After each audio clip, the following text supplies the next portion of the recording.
to where his property was, or close to it. And so it's in Caddo County near Cement, near where that property was. Was this near where all of us were yesterday for that big search party by the lake, or was it in vicinity to that? It's close to there. I would have to relook at where exactly it was. I know we had, I mean, when we got calls, we had several groups looking in several different areas in Caddo and Grady counties. And so this would have been closer where he was found to where his parents' property was, there in Caddo County. How is RJ doing now that he was found? Does he have any injuries? Is he recovering well? He's doing well. We're still processing him. Medical staff is still looking at him, but from what we've been able to tell so far, he is doing great. What's next for him? Do you know, once he's released from the hospital, who's going to have custody of him? Who is he going to go home to? So he is in state custody at this time, and OSBI is going to work with DHS moving forward. So there are still, we still have to go through that entire process, so that is unknown, but we're going to do everything in our power to make sure that he is at a safe home. Is there any chance we could hear from you guys to talk about what it took to find this and what it means to you guys to know that you found this boy and that everybody's been searching for him? Go ahead. You want to talk? Well, it's been pretty exciting for us, to say the least. Long morning, very long morning. We had a little plan where we kind of thought he was. We pulled a big search group out, kind of distracted them, and kind of let that area get quiet. And then these two guys went in there, and they were the ones that actually located him and brought him to safety, and then we got the cops involved. To say we're excited is an understatement. I mean, we've been on plenty of these. It's been the other way. So when you get to bring one home, it's it's pretty rewarding. It's quite the high. Outdoors in a shelter. Can you talk about? He was indoors. I don't know with the investigation. I don't know what I can say. That's up to these gentlemen. But he was indoors. Was this like an on-foot search? Did you use drones to talk to us about? It was on foot. It was on foot. Was he alone? Yes. We were told by volunteers searching that, he had experience with camping in the outdoors. Do you think that helped?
What were his first words to you when you guys made contact with him? I'm sorry. He was real apologetic. Yeah. Did he think he was in trouble? I think he was more upset that we were out there looking for him. Kids in that kind of environment, they kind of learn that anytime the attention's on you, it's a bad thing. So we just kept reassuring him. Would you describe him as humble? Incredibly. Yeah.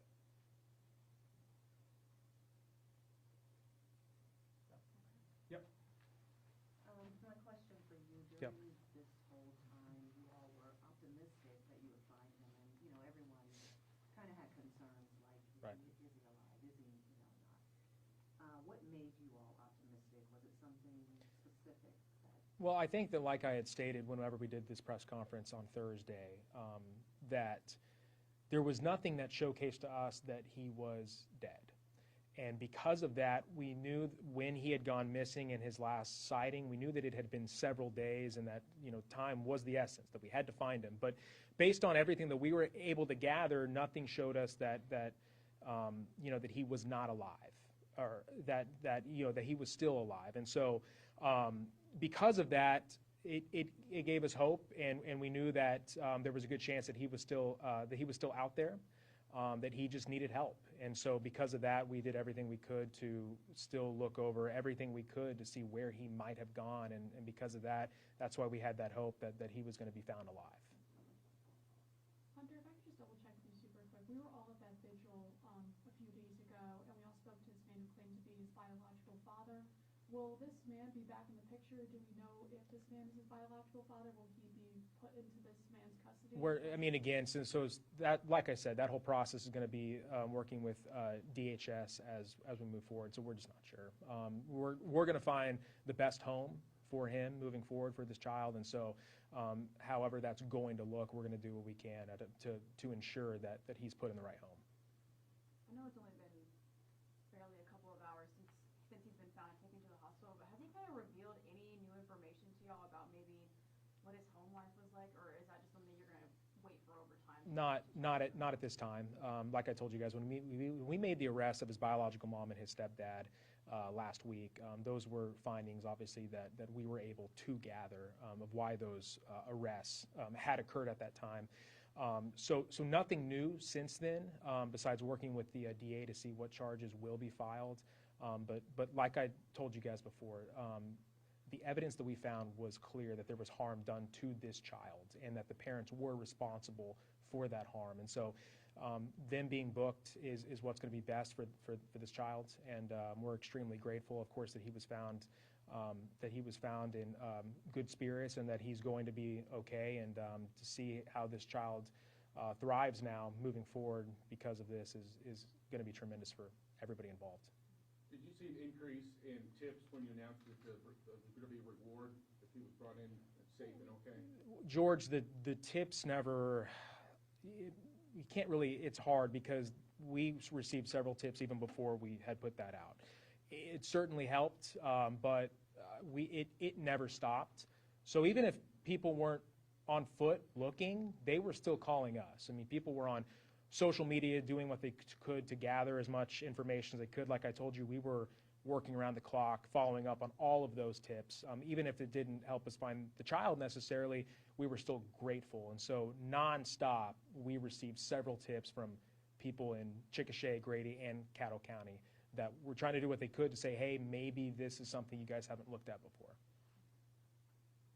Now, Hunter, a big question I have is, it was this organization that came in and found RJ, and we had that miracle earlier today. And I understand when we were all talking with you folks, you said, there's organizations doing their investigation, their search.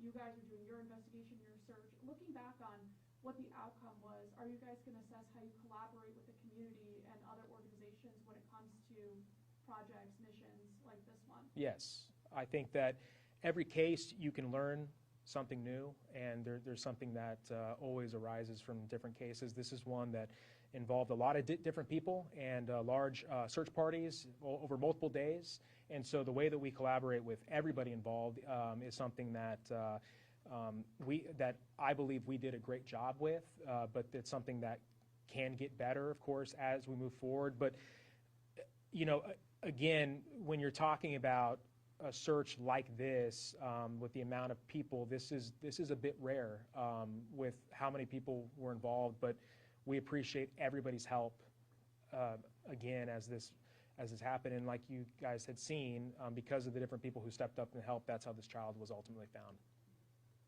Chief, can I ask to hear from you maybe one more time about, what does this mean to you? I can tell that it's been weighing on you heavily this whole week, and just now I'm sure it's very emotional to know that he has been found and brought to you guys, but also to know that your community came together to find this boy. What does that mean to you as a police chief?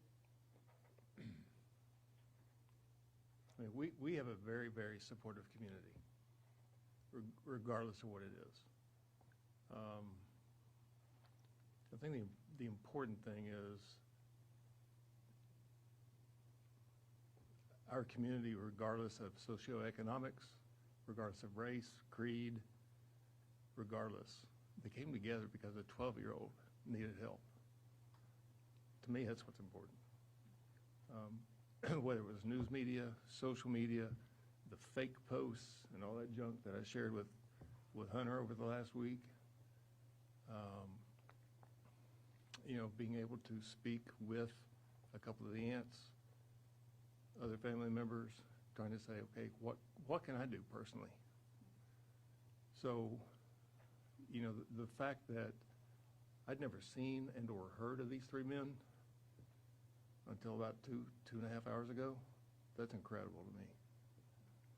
Somebody, somewhere, contacted them somehow, and they came to aid our community. That's what's important. So it means a lot. It means a lot. It means a lot from our patrolmen, our detectives, our administration, our civilian personnel, because everybody hurts. Some just show up more than others.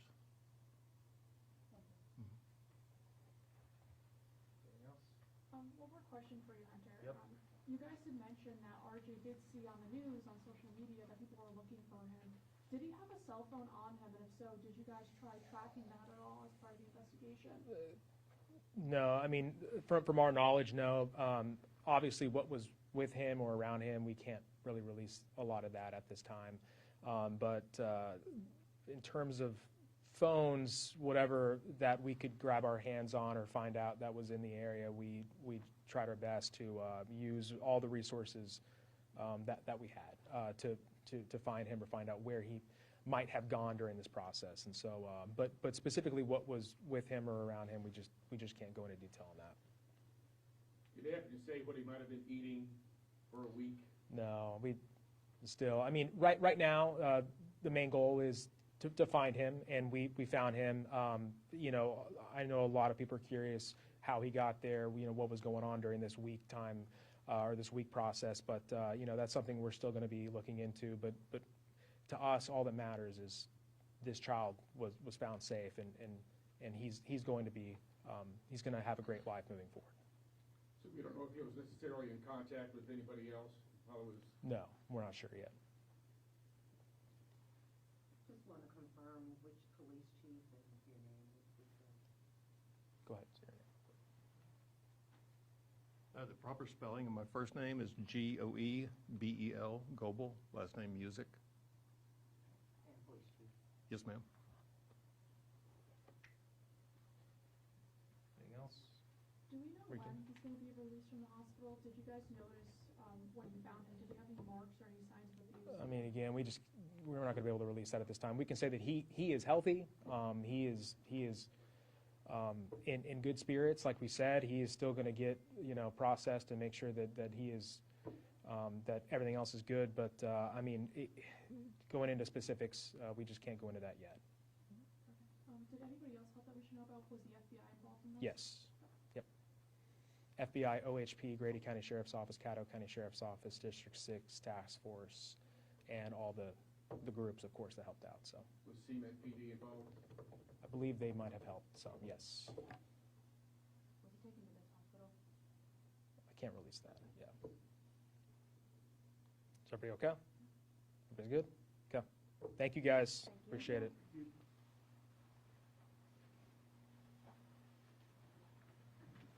Sir? George Palmer, I'm with Program Fund. We get your name? Yes, sir, Sean Schrader, How do you spell Sean? S-H-A-U-N, A-R-A-D-E-R? S-C-H-R-A-E-D-E-R.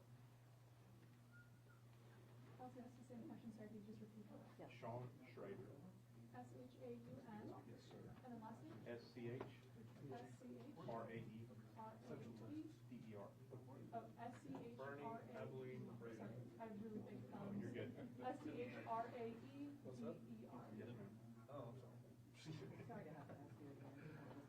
Sean, S-H-A-U-N. Yes, ma'am. S-C-H. Human, thank you guys for Oh, y'all's R-A-E. efforts in finding him. Like, Thank you. I beyond speechless, the fact that you guys were able to find him. It's just so United great Asian Navy. that y'all took time out Where of are you y'all's week based? to help find him. Where am I based? Well, where's the organization based? Is South Louisiana, and we are from Central Texas. How did you find out about it? They called us. They being? The United Asian Navy. So, yeah, we're affiliated with them. They called us. I guess the talk started a few days ago, and then we came up here. And then how did they